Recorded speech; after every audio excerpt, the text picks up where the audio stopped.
مزید interesting video دیکھنے کے لیے ہمارا چینل سبسکرائب کریں، شکریہ۔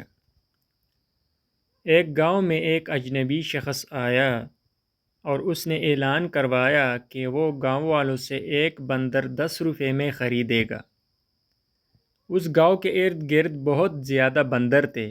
دیہاتی بہت خوش ہوئے، انہوں نے بندر پکڑنا شروع کر دیے۔ اس آدمی نے 1000 بندر 10 روپے کے بدلے میں خریدے۔ اب گاؤں میں بندروں کی تعداد کافی کم ہو چکی تھی، چند ایک بندر باقی تھے جنہیں پکڑنا دشوار ہو گیا تھا۔ اس وقت تاجر نے اعلان کیا کہ اب وہ بندر 20 روپے میں خریدے گا۔ اس سے دیہاتیوں میں نیا جذبہ پیدا ہوا اور ایک دفعہ پھر انہوں نے پوری قوت سے بندر پکڑنا شروع کیے۔ چند دن بعد بندر اکا دکا ہی نظر آتے اور اس نئے آئے ہوئے تاجر کے ایک بڑے پنجرے میں تقریباً 1300 بندر جمع ہو چکے تھے۔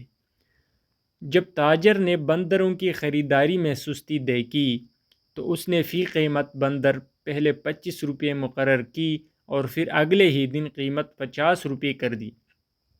اس قیمت میں اس نے صرف 9 بندر خریدے۔ اب جو بندر بے نگاہ انسانی کے زد میں آتا داخلی زندان کر دیا جاتا۔ اس کے بعد وہ کام کے سلسلے میں کسی دور دراز شہر چلا گیا اور اس کا اسسٹنٹ کام سنبھالنے لگا۔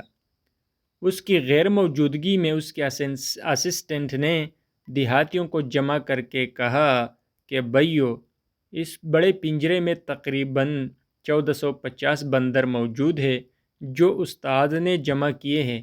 میں ایسا کرتا ہوں کہ تم سب کو یہ سارے بندر 35 روپے کے حساب سے بیچ دیتا ہوں۔ جب استاد آئے تو تم اسے یہ بندر 50 روپے میں بیچ دینا۔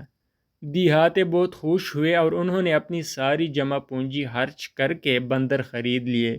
اس کے بعد انہوں نے نہ کہیں تاجر کو دیکھا نہ ہی اس کے اسسٹنٹ کو، بس ہر جگہ بندر ہی بندر تھے۔ اسے کہتے ہیں اسٹاک مارکیٹ۔